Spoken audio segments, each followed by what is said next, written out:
বন্ধুরা, আবার চলে এসেছি পার্ট 2 নামে ভিডিও নিয়ে, যে বাচ্চাদের কিভাবে পড়ালে না মেরে বাচ্চারা ভালো মতো বুঝবে এবং পড়া দিতে সে আগ্রহ থাকবে, পড়া করবে। এই নিয়ে একটা ভিডিও অলরেডি বানানো হয়ে গেছে, তো অবশ্যই পার্ট 1 ভিডিওটা আপনারা দেখে নেবেন। তো এটা হচ্ছে তারই দ্বিতীয় নম্বর অংশ, পার্ট 2। মানে বাচ্চাটাকে বুঝিয়ে পড়ানোর পরে একটা খুব সুন্দর ফল পেয়েছি। কীরকম ফল পেয়েছি? সেই বাচ্চাটা এখন আর বাচ্চা নেই, অর্থাৎ বড় হয়ে গেছে, প্রায় বড় হয়ে গেছে।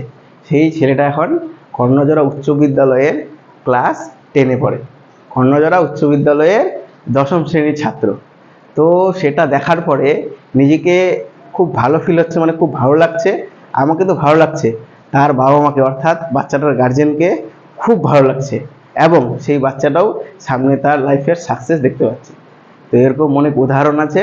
আপনাদের যদি ভিডিওটা অবশ্যই ভালো লেগে থাকে কমেন্টে জানাবেন। এর পরবর্তী ভিডিও আবার ছাড়া হবে সেই আলাদা উদাহরণ নিয়ে। তো এটা প্রসেস অবশ্যই আপনারা বাড়িতে বাচ্চাদের সাথে প্রতিফলিত করার চেষ্টা করবেন, বাচ্চাদের বোঝাবেন। তো বাচ্চাদের আঘাত দিবেন না, এভাবে বোঝালেই বাচ্চারা পড়বে। তো দ্বিতীয় নম্বর পার্ট দেখার পরে পরের পার্ট আবার ছাড়া হবে। ততক্ষণ সবাই ভালো থাকবেন, সুস্থ থাকবেন। Tata, bye bye.